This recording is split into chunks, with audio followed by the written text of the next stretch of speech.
टूनी घर का काम कर रही थी। तभी उसकी सौतेली बहन डोरा पानी को नीचे गिरा रही थी। डोरा, ये तुम क्या कर रही हो? मैंने अभी अभी सफाई की, तुम्हें ये देखना चाहिए था ना। दरअसल वो यूं डोरा कुछ कहने ही वाली थी कि तभी वहाँ पर मही आई। अरे ओ, क्यों उस पर चिल्ला रही है? हर समय उस पर अपना रौब झाड़ते रहती है। अपने काम से मतलब रखा कर। ये कहकर वो डोरा को अपने साथ अंदर ले गई। टूनी फिर से सफाई करने में लग गई। बहुत हो गई तेरी साफ सफाई। आज तुझे देखने लड़के वाले आ रहे हैं, तेरे साथ रिश्ता तय करने। जा जाकर तैयार हो जा। टूनी थोड़ा घबराते हुए बोली, माँ, इतनी जल्दी मेरी शादी? मही भड़क गई। इतनी जल्दी का क्या मतलब है? अच्छे रिश्ते रोज रोज नहीं आते। अगर तुम्हारे पापा जिंदा होते ना तो कब का तुम्हारी शादी कर तुम्हें भेज दिए होते। टूनी बहुत दुखी हुई। वो अंदर जाकर रोने लगी। भला इतनी जल्दी मेरी शादी क्यों? क्या मेरी पढ़ाई अधूरी छोड़कर मेरी शादी करा देंगे? ये सोचकर वो बहुत दुखी हुई, पर उसके पास कोई चारा नहीं था।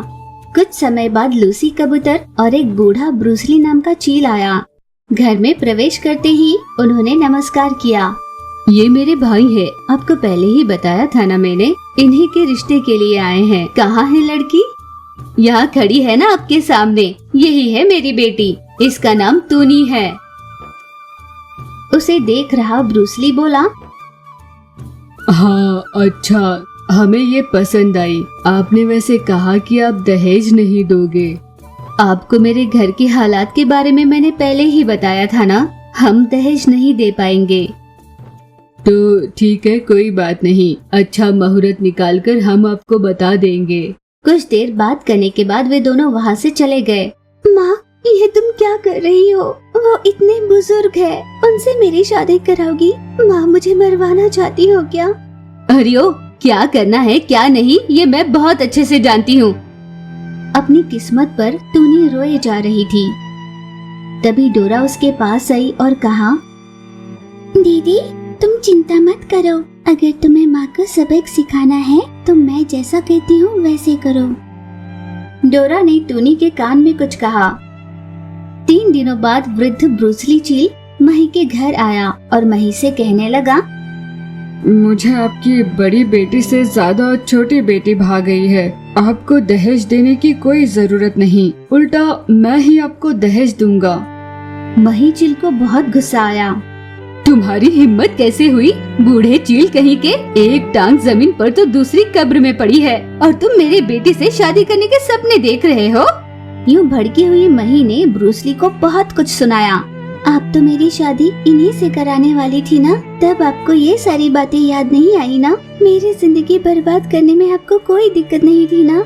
आखिर आपने बता ही दिया कि आप मेरी सौतेली माँ ही हो। उसने आपके पेट से जन्म लिया, इसलिए आपको इतना बुरा लग रहा है। मैंने आपकी कोख से जन्म नहीं लिया, इसलिए मेरी जिंदगी बर्बाद करने चली थी ना? यूं टूनी के सवाल करने पर मही कुछ न कह पाई। अपनी बेटी और सौतेली बेटी के बीच इतना भेदभाव, ऐसा अन्याय भला क्यों? डोरा ने भी अपनी माँ से यही सवाल किया। माँ, कम से कम अब अपनी भ्रष्ट बुद्धि को छोड़ दो। बरसों से दीदी के साथ जितने अत्याचार किए उतने काफी हैं। माँ के खोने के बाद तुम माँ का प्यार दोगी, यही सोचकर तो पापा ने तुमसे शादी की थी। कम से कम अब खुद को बदल लो माँ, और अगर तुमने मेरी बात नहीं मानी तो सच में मैं इनसे शादी कर लूंगी। ऐसा तुम नहीं करोगी। मैं जान गई हूँ कि मैं बहुत बड़ी गलती करने जा रही थी। बिना ये सोचे कि उसकी जिंदगी बर्बाद हो सकती है, मैंने उसकी शादी एक वृद्ध चील से करने की सोची। मुझे माफ कर दो। ये कहती हुई मही ने टूनी को अपने गले से लगाया। तुम में ये बदलाव लाने की सोच लेकर ही ये दोनों मेरे पास आए थे। बच्चों ने मेरे पास आकर कहा, मैं आपके आगे हाथ जोड़ती हूँ। आपकी और मेरी आयु में कितना फर्क है ये आप जानते ही हैं। आपकी नाती पोतियों की उम्र की हूँ मैं। ऐसे में भला आप हमसे शादी करने की कैसे सोच सकते हैं? बस एक बार हमारी जिंदगी के बारे में सोचिए। इतनी छोटी उम्र वाली से मैं शादी करना ही नहीं चाहता था, इसलिए मैंने कहा कि बाद में बात करते हैं, पहले मुहूर्त निकालो। असल में ये रिश्ता मुझे पसंद ही नहीं है, पर मैं किसी की जिंदगी बर्बाद कर अपने लिए साथी नहीं ढूंढ रहा था। मेरी वजह से कोई तकलीफ नहीं होगी तुम्हें। आपका बहुत आभार, पर आपको हमारी एक और मदद करनी होगी। ऐसी मदद?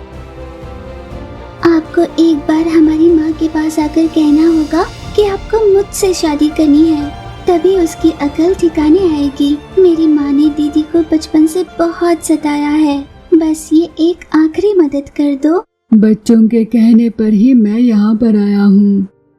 यूँ पिछले दिन हुई सारी बात उसने बताई। आपने उनकी मदद की, आपका बहुत आभार। मैंने कभी भी उसे माँ का प्यार नहीं दिया, पर आज तक कभी भी टूनी ने मुझे उल्टा जवाब नहीं दिया। अगर उसने ऐसा किया होता तो शायद मैंने कुछ और ही कर दिया होता। यूँ मही ने पछतावे के आंसू बहाए। उन सभी ने ब्रूस ली को अपनी सेहत का ख्याल रखने के लिए कहा। ब्रूस ली वहाँ से चला गया। उस दिन से मही ने दोनों को समान प्यार देती। मही ने सिलाई का काम शुरू किया, जिससे पैसे कमाकर वो दोनों बेटियों को खूब पढ़ाने लगी। इस तरह इस कहानी का सुखांत हुआ।